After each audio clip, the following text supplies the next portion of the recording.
left tomorrow, it would be hard for the company to survive. I think some people have this idea that because your name's on the building, and our names are literally on the building, that you somehow have this control over As everything. Nothing could be further from the truth.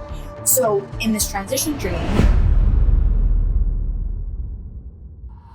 man, I don't know that I felt further from calling the shots than I feel in this mode or at this part of our trajectory or evolution. Certainly at home with a 14-month-old. family's always going to come first. You always come first, and that's it. So how do you figure out how to be just as good as a business person, grow a great business, and be a great parent?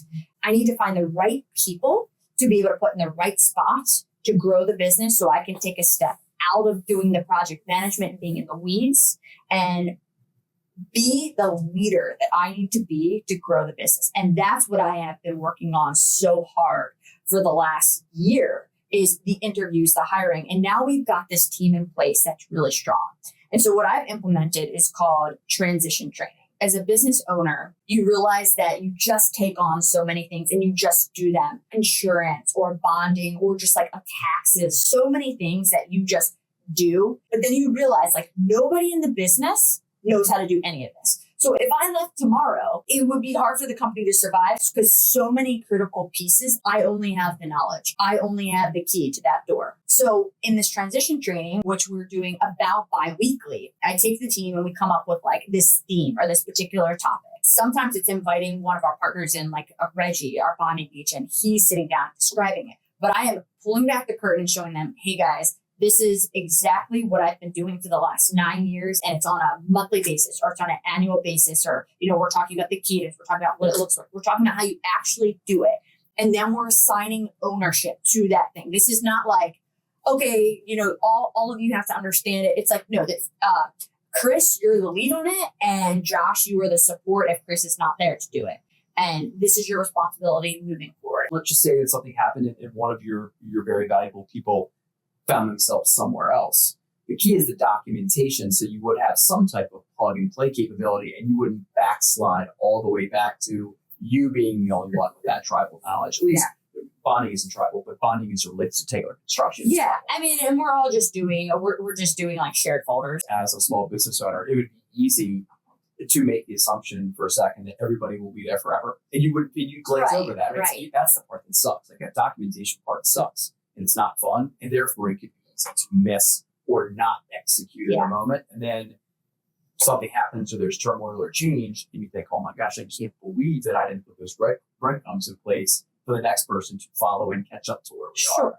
So, and simple, but missed. And I'm not naive. Like I do realize people can go anywhere they want at any time. But one of the reasons I'm doing this now is because I feel really confident in the team we have. I think we're all very aligned and we all want to build this company. And hopefully I've been very intentional about giving everybody on my team like incentives and hopefully a great quality of life where they want to be here. And I think we've achieved that. And I could see this team building this thing into something really special. And that's why I've decided like this is the time. Like, I feel confident to be able to do this. And I also need to take one step back. Like before you can really do transition training, if you're a small business owner and you're thinking about like, wow, that's a good idea. Like all this knowledge I have that nobody else knows and I got to get the team involved. One thing is like, first of all, I had to delegate all my projects and take on no more projects. So like before you can do like this big picture stuff, you need to take care of your own, like in our business projects. So like I've delegated anything new coming. I don't take anything new coming in. And then I will take some of the projects I'm working on until the end because they're close to the end. And anything in the middle, I've already transitioned off of. So like that was number one. The other thing you've got to accept is that you have to be willing to open everything up.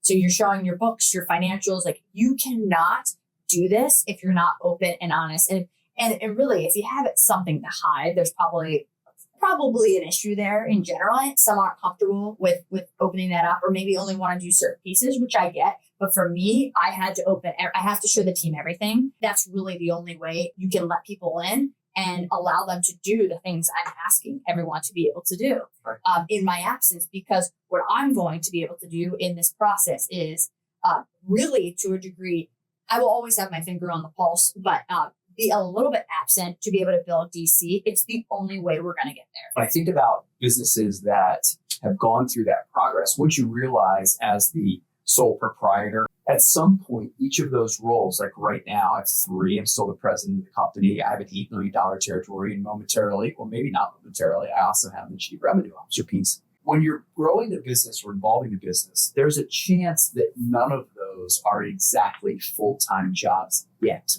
unto their own. When you get to this point, or our evolution, regardless of 9 decades in business, that really doesn't matter all that much here, those are all full-time jobs to give them the proper attention. And I will tell you, the one that ends up suffering, if you will, or getting the least devotion is the president role. Like the other ones are very doer in nature, and they have demands of that. One are direct customer demands.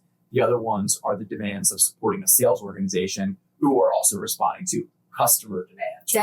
They're just voice of customer. Yeah. So what I end up finding is that one of those roles, right, in the absence of unlimited bandwidth, which nobody has, one of those, right, something is going to be shortchanged, and it's going to be the one that has the least amount of demand associated with it. For me, what the immediate future looks like is building my team, pouring every ounce of energy into them, opening up, as I said, like the curtain and showing them everything I can and giving them added responsibility and ownership, and knowing that, like, the understanding that I really trust them, that empowering them. I'm always going to be right there, but where they can feel comfortable that they can run the business and I don't have to be over top of them all the time.